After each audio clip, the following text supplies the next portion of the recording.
Assalamu alaikum class. Hopefully you are done with your first test of the subject and you have done wonderfully well in the subject. So today we are going to start with the second topic, the second chunk of community medicine, which revolves around the epidemiology of infectious diseases. Infectious diseases are very important from examination point of view and with a view that we face a larger burden of infectious diseases in Pakistan. Pakistan is a developing country and still it is struggling to control many infectious diseases which are not a major problem nowadays in many developed countries. For example, we have a larger chunk of tuberculosis, we have a larger chunk of multi-drug resistant typhoid cases. We have hepatitis A, B, and C with us. We have a larger number of infectious diseases of childhood illnesses, which include the measles, mumps, rubella, diphtheria, pertussis. Majority of our children die because of diarrhea and pneumonia, which are very easy to manage in clinical settings. But still, the infectious diseases make a major chunk of burden of disease in Pakistan.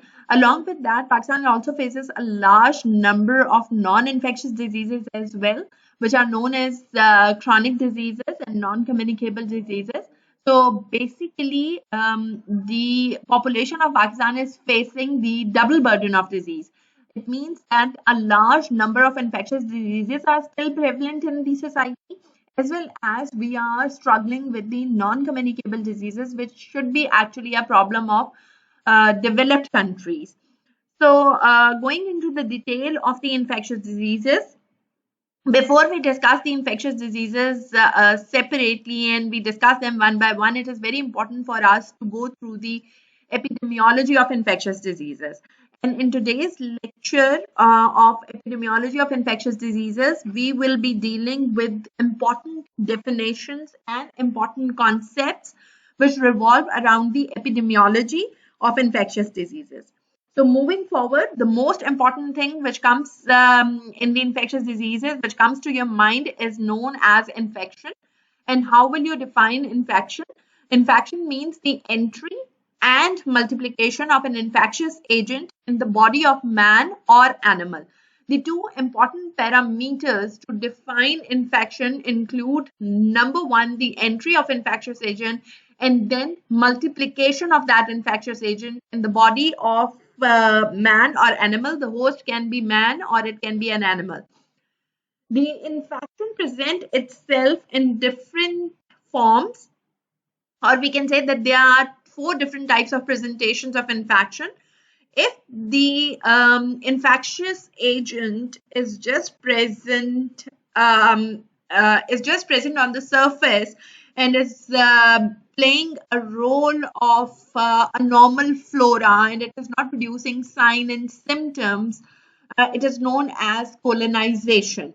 One of the example of the colonization is the presence of Staphylococcus aureus on skin, or it is present in abundant amount in the mucous membrane in the nasopharyngeal region of human beings.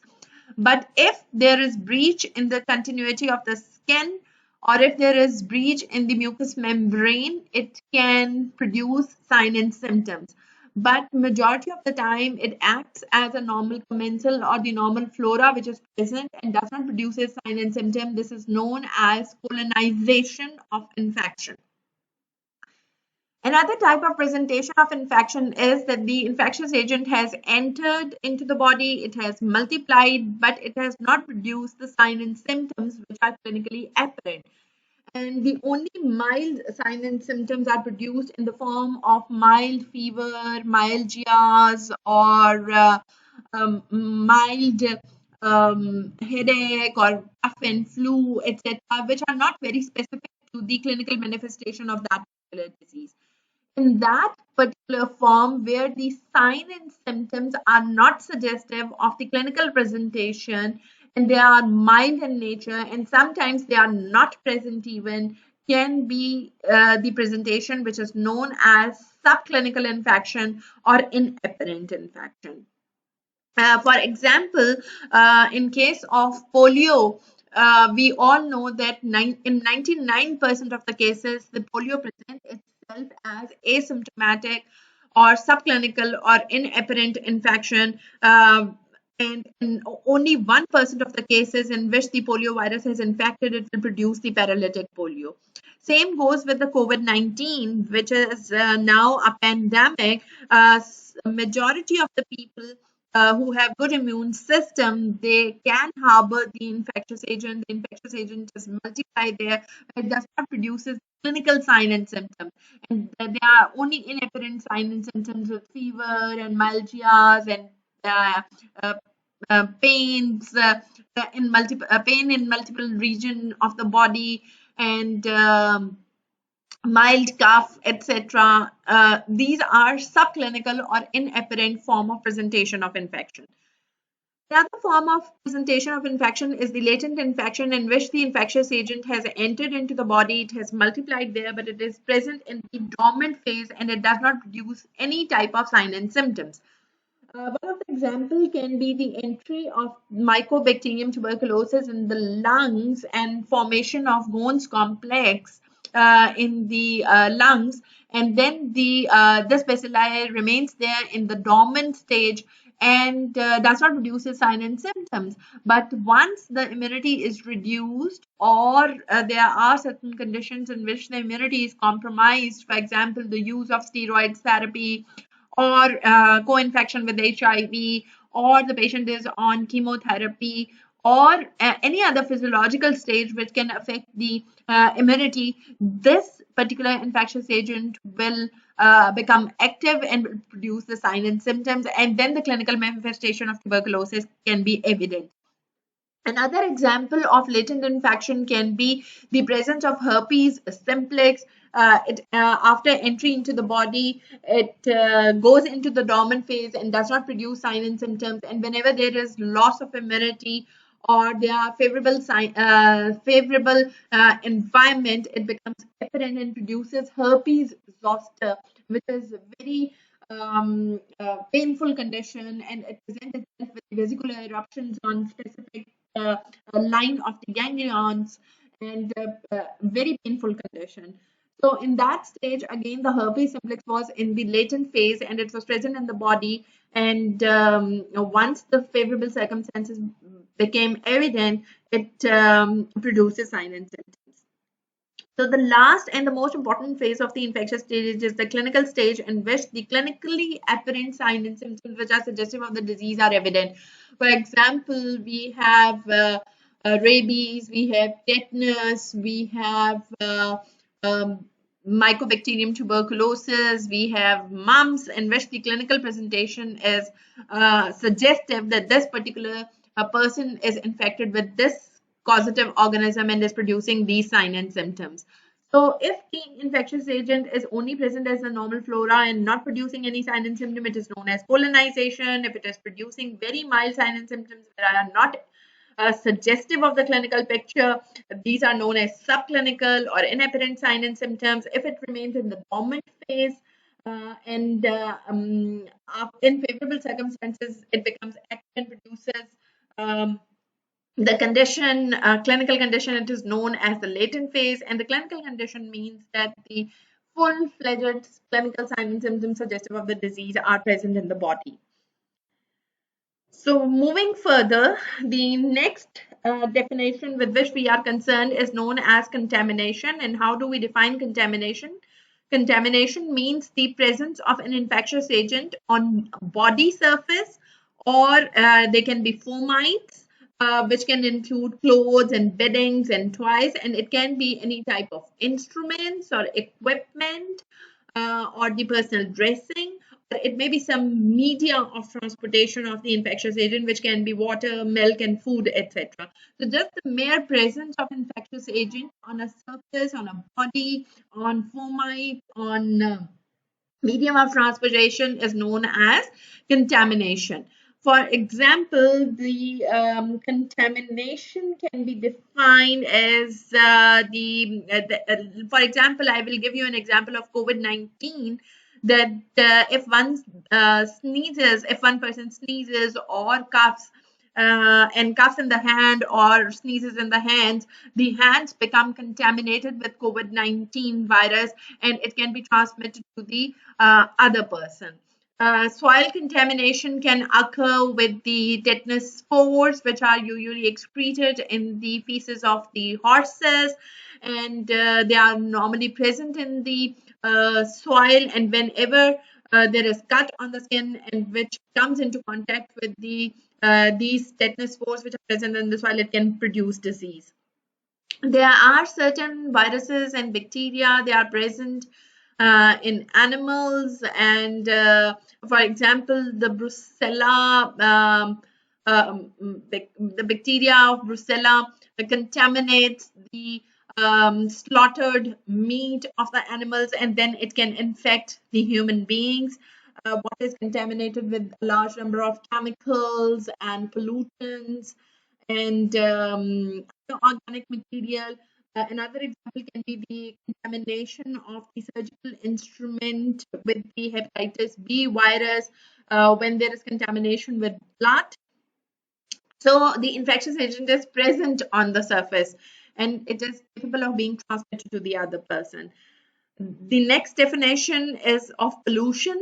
Pollution is defined as the presence of offensive matter, and particularly it is present in the environment. The term of pollution is confined to the environment. For example, we talk about water pollution, soil pollution, we talk about environmental pollution, air pollution. It means that something offensive is present in the environment.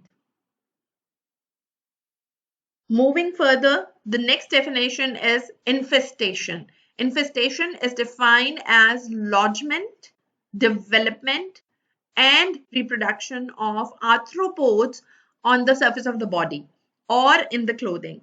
The most important example of the infestation in human beings is the lice infestation, which is very common in school children in Pakistan, and particularly in the female children with long hair. And you can see that live arthropods are present, the lice are present on the surface of the hair, and this is known as lice infestation. Another example of infestation is infestation with Sarcoptes scabiei, which is actually labeled as an ectoparasite, which is present on the surface of the body and it produces scabies. Normally, this ectoparasite is not visible through the eye, but on night with the use of the electron microscope, we can use the active Sarcoptes scabiei in the clefts and in the folds of the skin, where it can produce the scabies. And this is another important example of infestation, and which can easily be transmitted through contact from one person to another person. And usually it can be it can also be transmitted from one person to another person by the use of the fomites. For example, if one person is infected with scabies in a household, there are chances that all the households will be infected because they will be using the same towels or the bed linens, or they will be using other personal belongings together. So these infestations can be transmitted from one person to another person very easily because the arthropods are living and they can be transmitted with the help of the clothing and fomites, etc. So moving further, the next important part of maintaining the chain of infection is the host. And how do we define host? Host is a person, or it can be an animal, that can afford subsistence or lodgement of infectious agent under natural condition. It means the host is an important part to maintain the chain of transmission of infection for the survival of the infectious agent. And it helps the infectious agent to live and to multiply and then to produce signs and symptoms. There are different types of hosts. The obligate host means this is the only host which is available for that particular infectious agent. For example, of the obligate host is man. In case of measles, the measles virus only infects the man. Man is the obligate host in case of typhoid fever. The man is the only host for this particular infectious agent to complete the life cycle, to live and multiply in the same host. So this will be defined as obligate host. Another example of the different type of host is the definitive host. Definitive host is defined as a host in which the sexual stage is being completed of the parasite. And we all know the most common disease, which is parasitic borne disease, is malaria, and which is caused by Plasmodium parasite. And there are further some 4 types of Plasmodium, and it's transmitted from one person to another person through the mosquito bite. And we all know that the sexual maturity is attained in mosquitoes and not in human beings. So definitive host of Plasmodium is basically a mosquito and not the man. Man plays the role of intermediate host, where the intermediate host is the type of the host in which the asexual state of the larva takes place, and the larvas get multiplied, goes under maturation, it goes different cyclical changes, but the sexual maturity is not attained in the intermediate host. So in case of malaria, the man plays the role of intermediate host, and the mosquito plays the role of definitive host. And then there are transport hosts are also there. The transport hosts are those hosts, those who play a role of a carrier only, and neither the sexual development takes place nor the maturity takes place in those hosts, and they are just only capable of transmitting the infectious agent from one person to another person, and these are known as transport hosts. So you must be very, very clear about the 4 different subtypes of hosts. Moving further, how we define infectious dose. Infectious dose is the minimum number of pathogens which is needed to establish a disease, and this is also known as threshold dose. And sometimes we need very low dose, and sometimes we need a high dose to create an infection. For example, in case of typhoid fever, only few Salmonella typhi can cause typhoid fever. But in case of causation of cholera, where the Vibrio cholera produces the toxin, and then the disease is caused, a large number of cells are required to produce the minimum infectious dose, which can produce signs and symptoms. Moving further, what are different patterns of infections? The pattern of infections can be the presentation in the form of contagious diseases or contagion diseases. The contagious diseases are those diseases in which the disease gets transmitted through simply the contact, the close contact. And the important examples can be the close contact with scabies cases and trachoma. The sexual contact can transmit the sexually transmitted diseases. Skin contact can cause leprosy. Sometimes the airborne diseases are classified as contagion diseases as well, because the close contact and sitting together can transmit the infectious agent from one person to another person in the form of droplets, which are originated by coughing or sneezing, and then these droplets can travel a certain distance in the air, and they can cause the infective air, which is then when inhaled by the susceptible host, can produce signs and symptoms. One of the important example can be COVID-19. This COVID disease, the main route of transmission is the airborne transmission.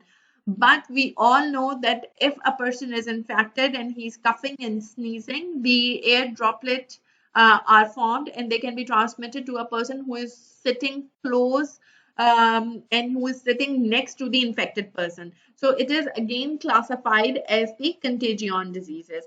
But in true sense, the contagious diseases are those diseases which spread because of the close contact, because of the contact with skin to skin, and because of the contact with the sexual route in which the mucous membranes come into contact with each other. And these are true contagious diseases. Sometimes fomites also play a role in the transmission of contagious diseases as well. For example, in case of diphtheria, if an infectious person has used spoon, and the same spoon is used by the susceptible host, it can transmit the infection as well. So the next definition is communicable diseases. How do we define communicable diseases? These are those infectious diseases which can be communicated directly or indirectly from man to man, or from man to animal, from animal to animal, or from environment to man or animal. So it means that communicable diseases is a group of infectious diseases which can be communicated easily from one person to another person, from one person to animals, from animals to animals, or from the environment to man or animal. So the infectious diseases come broadly under the categorization of communicable diseases, and the chronic diseases come under the categorization of non-communicable diseases. So communicable diseases can be transmitted by the direct contact, they can be transmitted by the respiratory route, they can be transmitted by the orofecal route, they can be transmitted by blood, they can be transmitted by vertical transmission through mother to the newborn baby. They can be transmitted with the contact with the animals, or with arthropods, or through sexual routes. So there are multiple routes in which the one person can transmit the infection to the other person, and these are known as the communicable diseases. But the other category is the non-communicable diseases, in which the disease cannot be transmitted to the other person by contact or by other routes, and these are non-communicable diseases. These are also known as chronic diseases.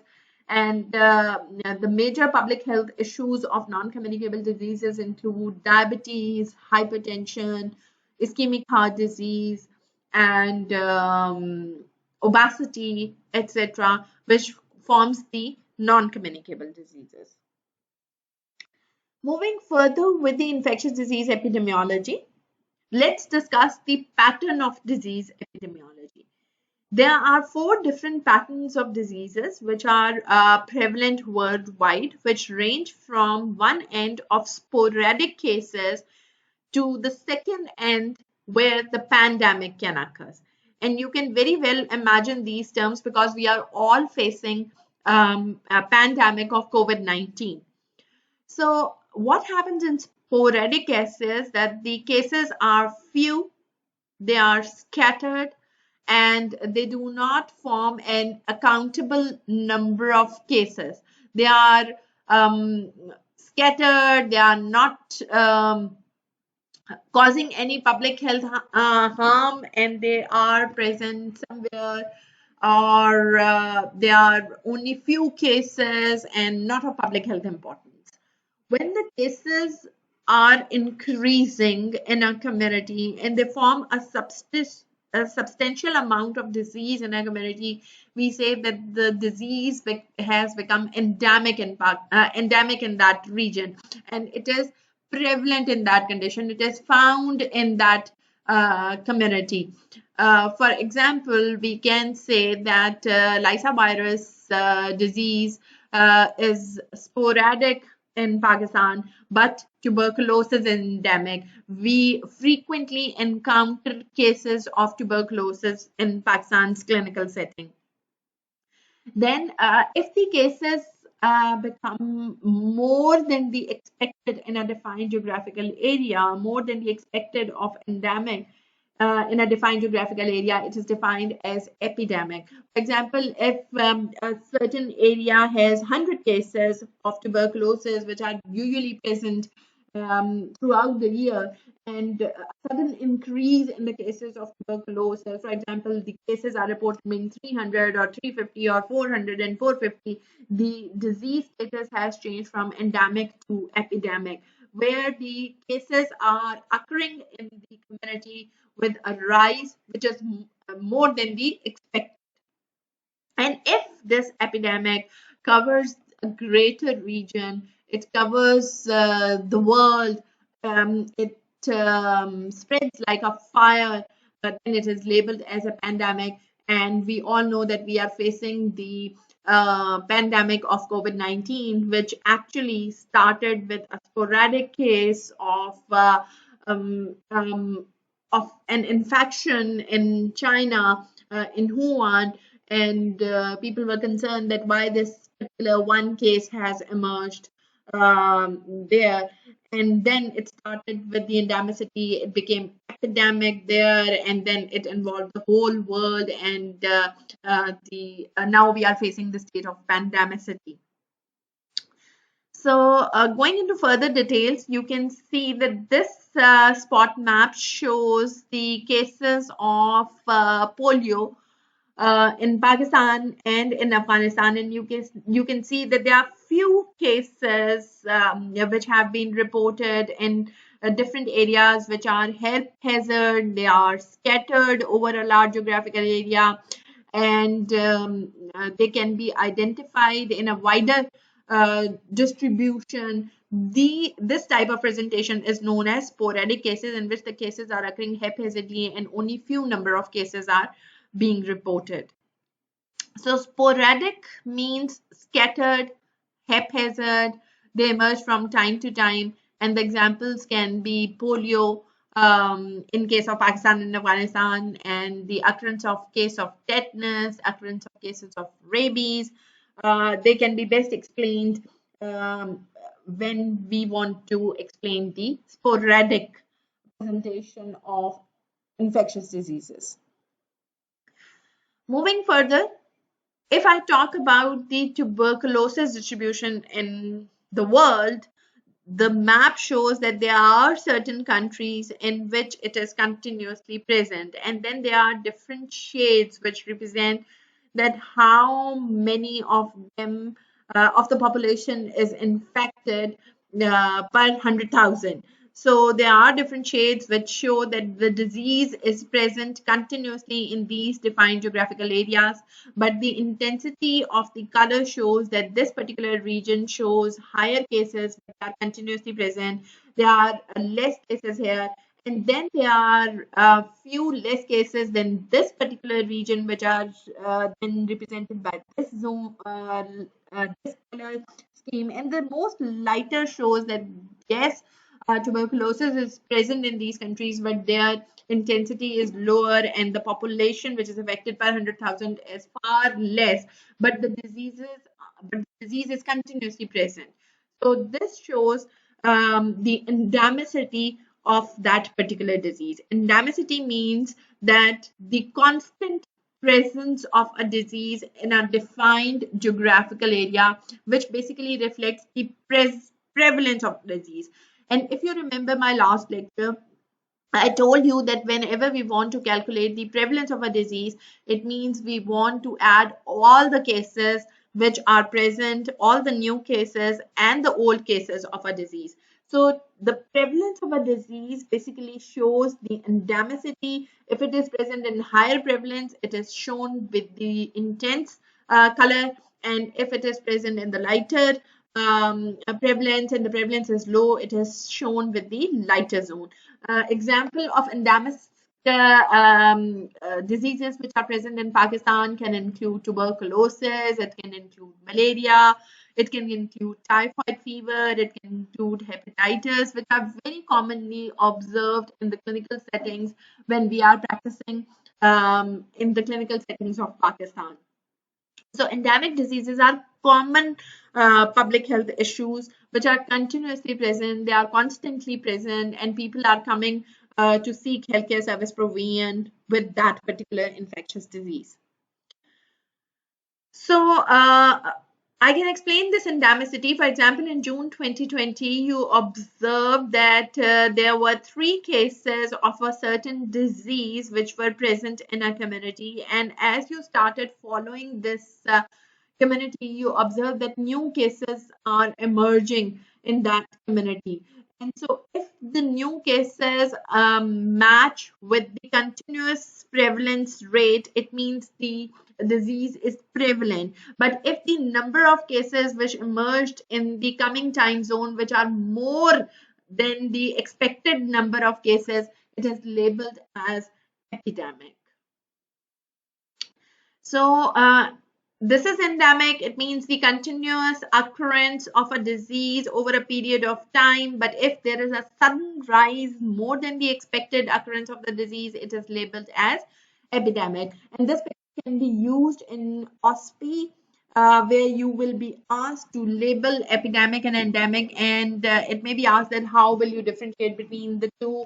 It may be asked that name certain diseases which are endemically present in Pakistan, or you can name few diseases for which you are expecting that the epidemic can occur in coming time.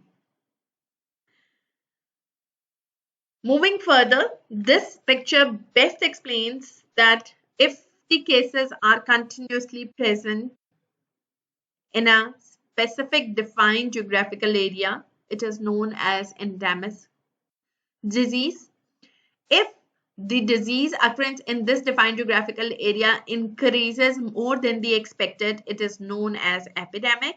And if the number of cases increases worldwide or in a larger defined geographical area with more number of cases, with more provision of expansion in the defined geographical area, it is labeled as pandemic. So epidemic is an outbreak of a specific disease from a single source or in group or community of population in excess of the usual level of expectancy. Now, a very important concept to be explained here is that, for example, if there is a disease which is not endemic in a country, for example, it is not present in this defined geographical area, then only even a single case of that disease can be labeled as epidemic. For example, we all know that we are putting efforts to control polio. We want to eradicate polio. Even if a single case of polio occurs in those areas where the complete elimination has already been done and polio is not being normally reported, then even a single case of polio will be labeled as epidemic. This is an important concept which should be clarified in your mind. Moving further, I have already explained the pandemic means an epidemic that spreads across the country, continent, or worldwide will be labeled as pandemic. The next important concept is arthropod-borne diseases, the diseases which are transmitted by fleas, mosquitoes, bugs, flies, and other things or biting insects are classified under the category of the arthropod-borne diseases. Another name of these arthropod-borne diseases is vector-borne diseases. And these vectors are responsible for the transmission of infection from one person to another person. The most important vector which plays a significant role in transmission of disease is mosquito, and there's a long list of diseases which are transmitted by mosquitoes. And we know that there are different types of mosquitoes which are capable of transmitting different diseases to the human population. Same goes with the other insects, which can include lice, fleas, housefly, mites, and bugs, which can cause different infectious diseases in human beings, and they are categorized under the category of arthropod-borne diseases or vector-borne diseases. Moving further, zoonotic diseases. Zoonotic diseases are those diseases which are transmitted. These are the infectious diseases which are transmitted with the contact of the vertebrate animals and human beings. So they can be transmitted by interaction of the animals with the human population. And it has been estimated by WHO that almost about 75% of the newly emerging diseases are basically uh, diseases which are spreading because of the contact with these zoonotic diseases. And we all know that during the last Eid ul Adha, we were concerned about the rickettsial disease, which could be transmitted through contact with the human beings and the animals which had to be slaughtered. So, zoonotic diseases basically cause 2.7 million deaths worldwide, and the important examples of zoonotic diseases include anthrax, brucellosis. The one very commonly talked about is the rabies, which gets transmitted by the bite of dog or bat. And then the tuberculosis, bovine tuberculosis can be transmitted from the cattle to the human beings as well. Zoonotic diseases are further subcategorized into uh, three categories. The anthropozoonosis is the infection transmitted from man to the vertebrate host. And for example, can be the rabies by bite of the rabid animal. This can be transmitted. Then the infected human host can transmit the plague virus to the rats, etc. Hydatid disease can be one of the example in which the um, dog can be infected with the parasite by the contact with the host, with the man. So anthropozoonosis are those diseases which can be transmitted from the man to the vertebrate animals. Zooanthropognosis are those diseases which are transmitted from animals to the human beings, and one of the example can be the transmission of bovine tuberculosis from the cattle and the infected mammary glands to the human beings. Another example can be brucellosis, which can be transmitted by the contact from the animals to the human beings. Then we have another type of zoonotic diseases, which is known as emphysema. And the emphysema basically occurs because of the contact with the bird population or the lower vertebrate animals and the human beings. We have other terms. For example, we have epizootic.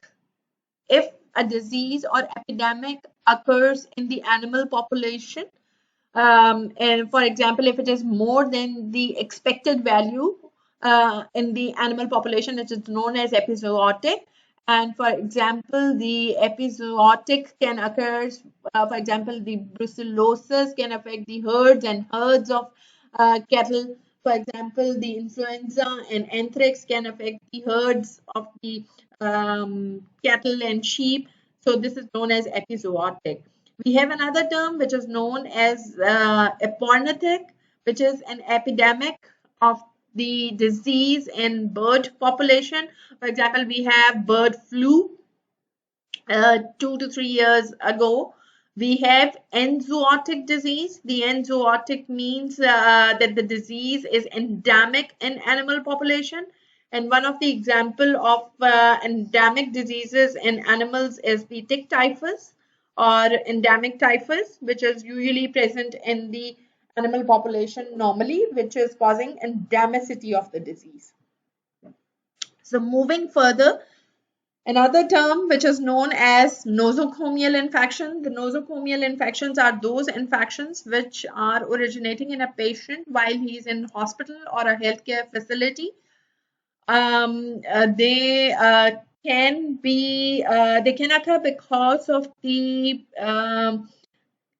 infectious agent which was not usually present when the patient was admitted in the hospital, but it occurs because the patient has contracted this particular infectious agent within the hospital environment or the healthcare facility environment. Worldwide, it is expected that 3 to 5% rate of nosocomial infection is there if the sanitary conditions are maintained and proper autoclaving of the instrumentation is done and proper fumigation services are being opted. But in certain healthcare facilities where the sanitary conditions are not well and proper SOPs are not maintained for the operationalization and maintaining the hygienic conditions of the equipment and instrument, the rate can increase. For example, in nosocomial infection, if a person has been catheterized after a procedure for a longer time, he can suffer from urinary tract infection. For example, if a person is incubated, if a baby is incubated, he can get Pseudomonas infection because of the poor hygienic conditions of the incubator, etc. So these are basically hospital-acquired infections. Another term which is used in the hospital setting is known as iatrogenic disease, and the iatrogenic disease means the disease is basically physician induced and it is infectious in nature. For example, if one person or a doctor or a nurse moves from one patient to another patient and does not take proper care and transmits one infection to the other susceptible host, it is known as iatrogenic infection. One of the example can be penicillin resistant skin infections, and sometimes with the use of chloramphenicol or different drugs, different allergic reactions can be produced. Sometimes the doctor transmits the infection from one surgical wound to another surgical wound. This is known as the iatrogenic infection. So the both the terms can be used, but basically nosocomial infection is used for the infection which is acquired in the hospital, but iatrogenic disease is the disease which is physician induced.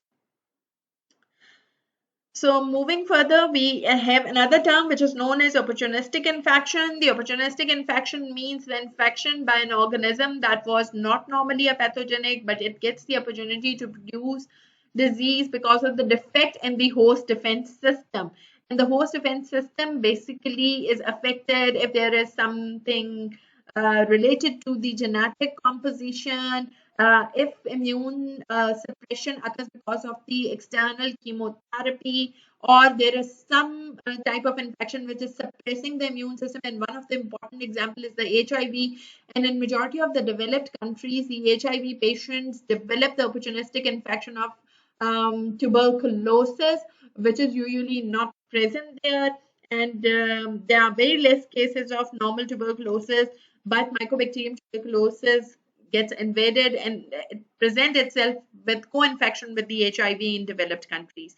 For example, there is bone marrow disease, there are certain cancers, there is pregnancy, there is use of steroid therapy or some radiotherapy, which reduces the host defense mechanism, which reduces the immunity, can help in developing opportunistic infections, which are usually not present. And the examples of opportunistic infection can include the development of pneumocystis carni, pneumonia in patients with HIV. It can be an important example of the opportunistic infection.